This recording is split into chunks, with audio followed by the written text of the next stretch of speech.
हर middle class लड़का ये चाहता है कि अपने सपनों को पूरा करने के लिए वो कभी घर वालों के ऊपर बोझ ना डाले। भगवान को बोला, भगवान एक मौका दे दो, केवल एक मौका दे दो कि मैं किसी तरह से सेल्फ डिपेंडेंट हो पाऊं। जहां लोगों का एनुअल पैकेज होता है या इतना वो सेव कर लेते हैं, उससे ज्यादा मेरे ऊपर कर्जा हो चुका था। अब चाहे कुछ भी हो जाए, अगले 2 साल के अंदर मैं कामयाबी का शिखर हासिल करूंगा। मात्र अगले 11 महीने के अंदर बिज गुरुकुल एक $1 बिलियन स्टार्टअप बन गया। इस पूरे सफर में ये 3 M थे जिन्होंने मुझे मदद की, जिसको अगर आपने भी इस्तेमाल किया तो आप अपनी लाइफ में ना कि सिर्फ एंटरप्रेन्योर बन सकते हैं, बल्कि एक कामयाब एंटरप्रेन्योर बन सकते हैं।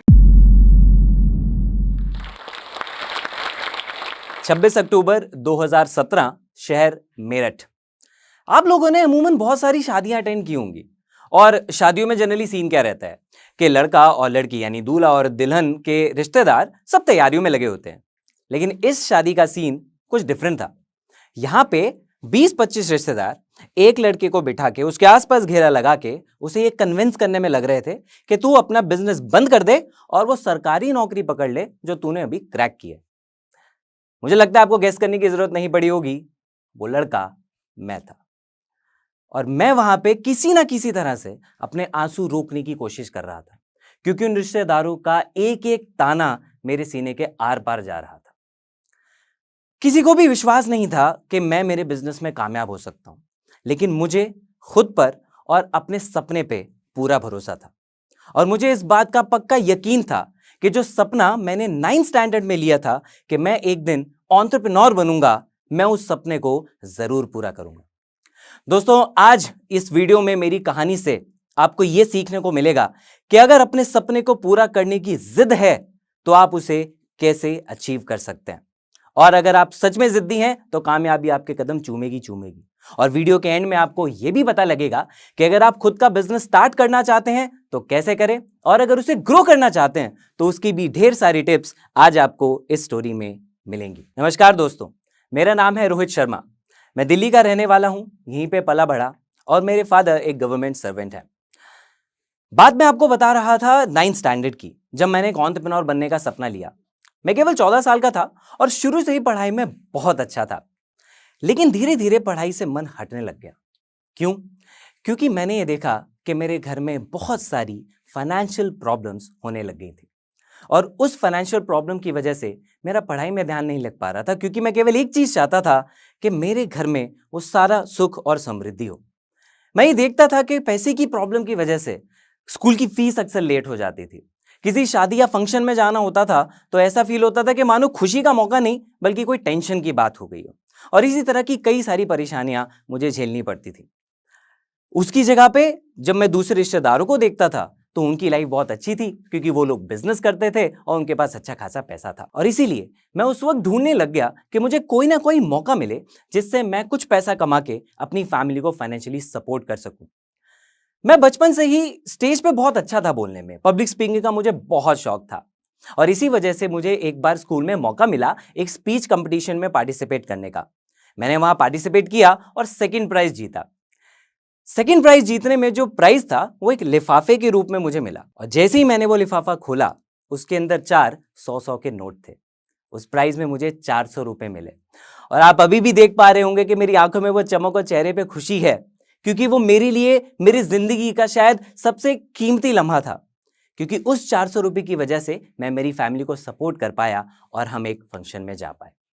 और मैं आज भी इस बात को मानता हूं कि मुझे मेरे 10th स्टैंडर्ड में 91% स्कोर करके भी वो खुशी नहीं मिली जितनी उस दिन उन 400 रुपयों से मिली थी। जैसे तैसे मैंने खुद को पुश किया और एक ठीक ठाक से इंजीनियरिंग कॉलेज में मेरा एडमिशन हुआ। बीटेक जब मैं कर रहा था तो पहले साल के अंदर मैं फिर से उसी खोज में जुट गया कि मुझे कोई ना कोई मौका मिल जाए जिससे मैं मेरी फैमिली को सपोर्ट कर सकूं। लेकिन बहुत कोशिश करने के बाद भी कोई ढंग का मौका मुझे नहीं मिला। पर वो दिन मुझे आज भी याद है। फर्स्ट ईयर ऑलमोस्ट एंड हो रहा था और मैं दिल्ली में कश्मीरी गेट मेट्रो स्टेशन के एस्केलेटर से नीचे उतर रहा था, और नीचे उतरते उतरते मैंने ऊपर देखा और भगवान को बोला, भगवान एक मौका दे दो, केवल एक मौका दे दो कि मैं किसी तरह से सेल्फ डिपेंडेंट हो पाऊं। और यकीन मानिएगा वो कहावत बिल्कुल सच है कि अगर आप किसी चीज को सच्चे दिल से चाहते हो तो कायनात उसको आपसे मिलाने में लग जाती है। सिर्फ 7 दिन के अंदर मुझे एक मौका मिला। मैं अपने कॉलेज से बस घर की तरफ जा रहा था, बाहर निकला ही था कि एक अननोन इंसान ने, एक अनजान शख्स ने मुझे रोका।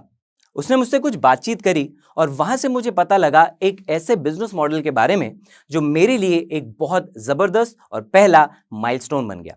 वो इंडस्ट्री थी डायरेक्ट सेलिंग इंडस्ट्री, जिसमें एक मैन्युफैक्चरर अपने प्रोडक्ट को डायरेक्टली कस्टमर तक पहुंचाता है और उस प्रोमोटर को उसमें से शेयर मिल जाता है। इस बिजनेस मॉडल को समझने के बाद मुझे ये यकीन हो गया कि यहां से मैं वो सारी स्किल्स डेवलप कर सकता हूं जो मुझे आगे एंटरप्रेन्योर बनने में हेल्प करेंगी। लेकिन इस अपॉर्चुनिटी के साथ एक बहुत बड़ा चैलेंज भी मेरे सामने आया, और वो चैलेंज ये था कि इसमें स्टार्ट करने के लिए मुझे 10,000 रुपए की इन्वेस्टमेंट की जरूरत थी।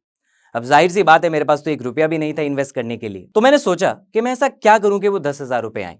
घर वालों से मांग नहीं सकता और कोई सोर्स मेरे पास है नहीं, और बहुत बड़ा डर भी लग रहा था क्योंकि रिस्क भी बहुत बड़ा था। लेकिन उस वक्त मैंने एक लाइन सोची जो मेरे लिए मेरी पूरी जिंदगी में कामयाबी का सबसे बड़ा मूल मंत्र बन गई।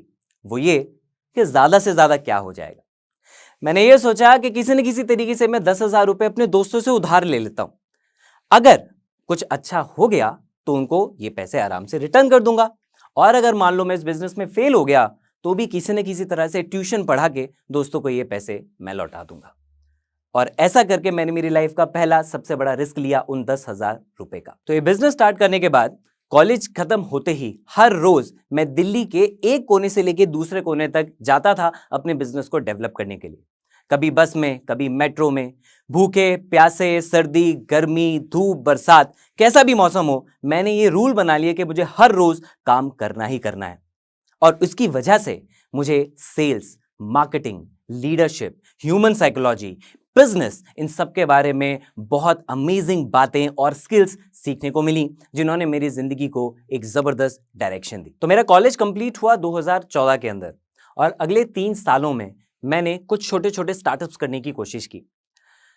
उन स्टार्टअप्स के लिए मैं घर से पैसा नहीं लेना चाहता था, और आप जानते हैं ये वाली बात कि हर मिडिल क्लास लड़का ये चाहता है कि अपने सपनों को पूरा करने के लिए वो कभी घर वालों के ऊपर बोझ ना डाले।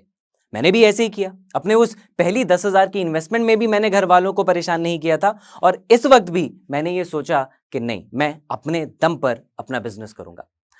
दोस्तों से उधार लिया, बिजनेस किया, नहीं चला, फिर से उधार लिया, बिजनेस किया, नहीं चला, और ऐसा करते करते मेरे ऊपर 4 लाख रुपए का कर्जा हो गया। 27 साल की उम्र में जहां लोगों का एनुअल पैकेज होता है या इतना वो सेव कर लेते हैं, उससे ज्यादा मेरे ऊपर कर्जा हो चुका था। और इसी वजह से मेरे घर वालों ने मुझे फोर्स करना शुरू किया कि अब तुझे गवर्नमेंट जॉब का एग्जाम देना चाहिए। तो घर वालों के प्रेशर करने पे मैंने उस गवर्नमेंट जॉब का एग्जाम दिया और उसको क्लियर भी कर लिया। और फिर दिन आया 2017 26 अक्टूबर, शहर मेरठ, जहां पे उस शादी में वो सारे रिश्तेदार मुझे बैठ के ये समझा रहे थे कि तेरे बिजनेस से जो भी थोड़ा बहुत मुनाफा आ रहा है उसको बंद कर दे और गवर्नमेंट जॉब कर, ताकि तेरी लाइफ सेफ रहे, सिक्योर रहे। लेकिन अंदर का जो एंटरप्रेन्योर रोहित शर्मा था ना, वो ये कह रहा था कि मुझे सेफ और सिक्योर लाइफ नहीं चाहिए, I want a life of freedom. मैं अपनी शर्तों पे, अपनी आजादी के साथ अपनी जिंदगी जीना चाहता था। उस दिन मैंने खुद से ये कमिटमेंट की कि अब चाहे कुछ भी हो जाए, अगले 2 साल के अंदर मैं कामयाबी का शिखर हासिल करूंगा। मैंने फिर से मेहनत करना स्टार्ट किया, और अब की बार एज अ ट्रेनर मुझे बहुत अच्छी सक्सेस मिलना शुरू हो गई। मैं ट्रेनिंग का बिजनेस करने लग गया, और 2019 का अंत होते होते मैंने एक नया स्टार्टअप भी लॉन्च किया मेरे कुछ दोस्तों के साथ मिलके, जो इको फ्रेंडली सेगमेंट के अंदर था। बिजनेस अच्छा चल रहा था, धीरे धीरे ग्रोथ भी आने लग गई थी कि उसी दौरान 2020 जनवरी में मेरा एक दोस्त ऋतविज मेरे पास आया एक डिजिटल बिजनेस का आइडिया लेके। हम दोनों मिलकर हमारे मेंटर मिस्टर केशव लाल के पास गए, और तीनों ने मिलकर उस आइडिया को डिस्कस किया। वो आइडिया हमें बहुत अच्छा लगा, क्योंकि उस आइडिया में हिंदुस्तान को डिजिटली स्किल्ड बनाने की पोटेंशियल था। हम लोगों को वो एजुकेशन दे सकते हैं जो आज का यंगस्टर चाहता है। हमने इस बिजनेस को बिल्डअप करना स्टार्ट किया, और चीजें बस लॉन्च होने ही वाली थी कि तभी के तभी कोविड हुआ और पूरा का पूरा देश लॉकडाउन में चला गया। अब हमारे पास 2 रास्ते थे, या तो सारी चीजें ठीक होने का इंतजार करते रहें, या फिर हर बार की तरह एक मंत्र सोचें कि ज्यादा से ज्यादा क्या हो जाएगा, फेल ही तो हो जाएंगे ना, फिर से कुछ नया कर लेंगे। और इस सोच के साथ हमने 24 मार्च 2020 को लॉन्च किया बिज गुरुकुल को। कोविड था, लेकिन उसके बावजूद हमने मेहनत करना स्टार्ट कर दिया और अगले 1 साल में मैंने हर रोज एक वेबिनार लिया। मैं और मेरी पूरी टीम मिलके हमने भूख, प्यास, तबीयत कितनी भी खराब है, सर दर्द हो रहा है या नहीं हो रहा है, किसी की चिंता नहीं करी। हमने बस एक चीज पे फोकस किया कि जहां बाकी लोग घर पे बैठ के नेटफ्लिक्स देख रहे थे या लूडो खेल रहे थे, हम लोग उस दौरान बैठकर लोगों के लिए बहुत सारी क्वालिटी ट्रेनिंग्स बना रहे थे और अपने सपोर्ट सिस्टम को स्ट्रांग कर रहे थे, जिससे कि बिज गुरुकुल में आने वाला हर एक स्टूडेंट बेस्ट से बेस्ट क्वालिटी एजुकेशन ले सके। और इसी मेहनत का ये रिजल्ट निकला कि मात्र अगले 11 महीने के अंदर बिज गुरुकुल एक $1 मिलियन स्टार्टअप बन गया। यानी एक ऐसा बिजनेस जिसका 1 साल के अंदर अंदर लगभग 8 से 10 करोड़ का टर्नओवर हो गया। तो 400 रुपए के पहले कैश प्राइस को जीतने से लेकर 10,000 रुपए उधार मिले के इन्वेस्ट करने से 1 साल के अंदर 10 करोड़ की कंपनी बनाने तक, इस पूरे सफर में ये 3 M थे जिन्होंने मुझे मदद की। और ये 3 M एक ऐसा ब्रह्मास्त्र है जिसको अगर आपने भी इस्तेमाल किया तो आप अपनी लाइफ में ना कि सिर्फ एंटरप्रेन्योर बन सकते हैं बल्कि एक कामयाब एंटरप्रेन्योर बन सकते हैं।